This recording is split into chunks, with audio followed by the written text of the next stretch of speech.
Mike and Dan. Same age, same $150,000 corporate salary. 3 years later, one is financially free and the other is secretly broke. They did everything the system demanded.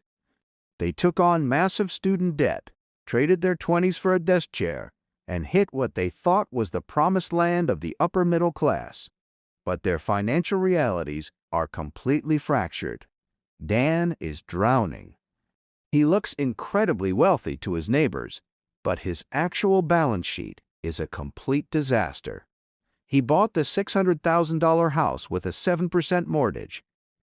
He leases a $60,000 SUV because he feels the intense societal pressure to look the part of a successful executive. He is trapped in the premium mediocre aesthetic. Every single month, Dan pays for overpriced dinners, boutique gym memberships, and brand-name clothes just to avoid the secret shame of looking poor to his peers. Despite earning $150,000, he has zero liquidity. He is losing sleep, constantly stressed, and knows that one corporate restructuring event will send him straight into foreclosure. Dan assumes he just has a spending problem.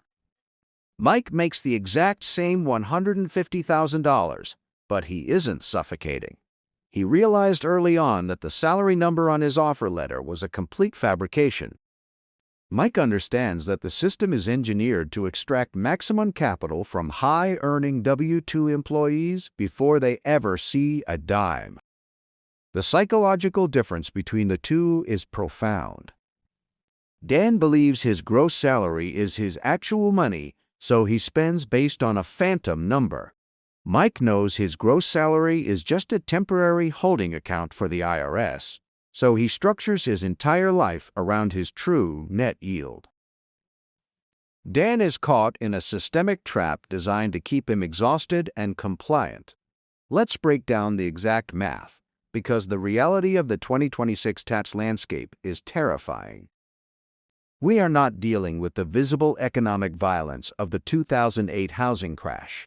In 2008, the mortgage bubble violently popped and you saw the financial damage instantly. Homeowners were wiped out overnight, but the cause was obvious. The government eventually bailed out the system to save those jobs. We are also not dealing with the 1970s stagflation. In the 70s, consumer prices spiked, but wages often rose with inflation thanks to heavy union contracts. Debt actually became cheaper to inflate away. The stagnation we are experiencing right now is entirely different. It is a silent, algorithmic extraction of your wealth through a layered tax matrix designed specifically to hollow out the high-earning middle class. If you earn $150,000, you are forced into the 24% federal marginal tax bracket. Then you get hit with aggressive state income taxes, which in many coastal states wipe out another 6 to 9%. Then comes the mandatory 7.65% FICA tax for Social Security and Medicare. But here is the brutal data anchor most professionals completely miss. Your employer is legally required to pay an additional 7.65% FICA match on your behalf. This brings us to the core concept keeping you broke. I call it the gross income mirage. You think you cost your company $150,000. You actually cost them over $161,000. That hidden employer FICA match is money that was budgeted for your labor, but the government intercepted it before it ever appeared on your offer letter. When you combine federal, state, your FICA, and the hidden employer FICA, your total effective taxation rate easily breaches 44%. The gross income mirage is the ultimate systemic trap. The corporation budgets $161,000 for your labor. You are taxed at 44% across all hidden and visible layers. By the time that money actually hits your checking account, you are left with around $85,000 of actual purchasing power. Let's look at the micro case study of Dan's true expenses. Dan takes home roughly $7,000 a month after the 44% extraction. His 7% mortgage costs him $4,000 a month. Add $1,000 for the luxury vehicle plus massive insurance and grocery bills. He is burning through his entire net yield just to maintain a baseline existence. Yet, society expects you to fund a $150,000 lifestyle. You are trying to pay a premium mortgage, fund a retirement account, and feed your family using a heavily diluted net income that has been ravaged by inflation. The math simply does not work. You are paying for your life with the most expensive money on the planet. This is exactly why high-income earners feel a deep, hidden shame. You make significantly more money than your parents ever did, yet you feel poorer than you were 10 years ago. You are trapped in the W-2 penalty box. The American tax code is not an arbitrary set of rules. It is a behavioral rulebook written by asset owners. The government aggressively punishes people who trade time for a fixed corporate paycheck, while aggressively rewarding people who own assets and control legal entities.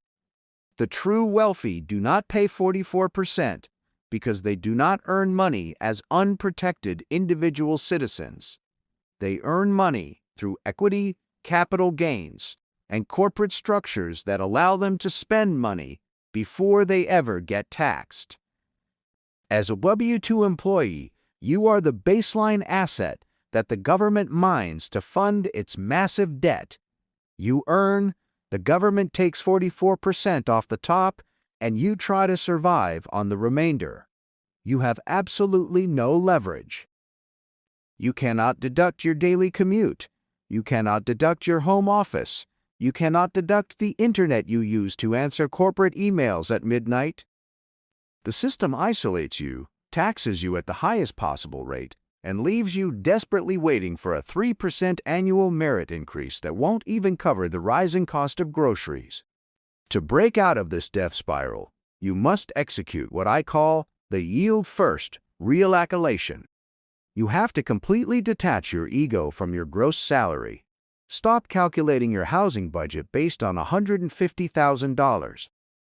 You must artificially suppress your visible lifestyle to match your true net yield, which is closer to $85,000. The actionable habit you apply today is entirely mental and structural. You must perform a ruthless audit of your bank statements and eliminate every single dollar tied to status signaling. You downgrade the premium car. You stop funding the premium mediocre aesthetic. You take the delta, the exact cash you just freed up from cutting the societal fat, and you weaponize it. You completely stop treating your remaining W-2 income as a lifestyle fund and start treating it as seed capital to buy your way out of the system. You funnel that capital aggressively into assets that generate non-W-2 income. This means buying dividend-paying equities, acquiring rental properties, or buying into a cash-flowing small business. You must build a secondary cash flow that is detached from your time and protected from the 44% extraction grid. But you will quickly hit a massive wall. As you try to build these secondary assets, you will realize that your corporate job demands too much of your time. You will realize that simply saving money and buying index funds isn't enough to beat the systemic math. You will quickly discover that the government will aggressively tax your new investments too. There is a massive structural flaw in how most professionals try to escape the W-2 matrix. You think you are doing everything right by finally investing, but the IRS has a secret mechanism engineered to completely kill your investment growth before it ever gains momentum. I explained exactly how to avoid this wealth trap in my other video, The 40% Tax Illusion: Why $150,000 W-2 earners Will Never Build Wealth. Click the video on your screen right now, and I will show you the exact math.